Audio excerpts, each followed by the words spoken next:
Perfect. There we go, ladies and gentlemen.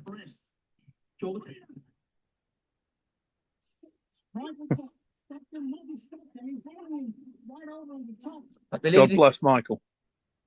yes, I believe this is maybe in terms of the media, your most famous or more known on the internet super match. Ironically, yeah, had the eyeballs, and there's a couple of interesting things there. Not my good arm. Myself and Mike had competed a couple of times each that day.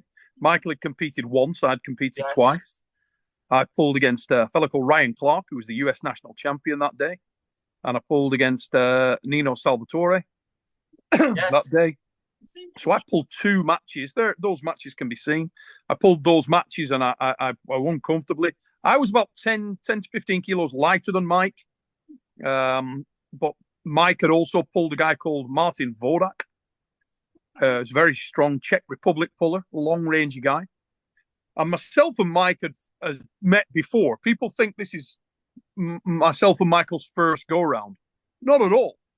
And I'll tell you a story in a moment, which is Go ahead. is more entertaining than that. But on that day, how that came about, we were in a battleground format. So anybody who's familiar with Arm Wars will know the battleground. So I pulled Salvatore. We had one no-show at Arm Wars. A guy who I'm not going to promote because he was. Yeah. I'm not going to even mention his name, but he didn't show up for the second time. So I stepped in again for him in the heavyweight division. So I went into that. I went into the battleground. I won. I went through. I faced Michael in the final. Okay. The result you can see there. Michael's arm broke in round 5, I believe it was. The elbow. And I knew that Michael's arm had broke. I knew his arm had busted. I was under no. I felt the structure of the man's arm. I'm going to be honest with you. Anybody but Michael Todd, possibly Devon, because he's nuts as well, and Yoshi Kanai. I don't think anybody else would have continued. I just don't think they would. Michael is a lot of things, but the guy doesn't have a backward step in him. No, in that match, exactly. I think it's in the previous round to that one that you said that you felt something in his elbows, and you said it several times. Actually, I wanted him to stop, mate. And what it doesn't show, that's the edited version. So Eurosport edited that. Michael was down in his corner, holding his arm, sweating, and not just because of he was in pain, you know. And I knew that his arm was busted. So in the last round, I actually backed off. People might think I'm just saying this. I went very backwards. If you watch the angle, you'll clearly see in the earlier rounds, I went more through, particularly in the round where his arm damaged. Yeah. I went much more through. I jumped, caught his hand, and went through sideways.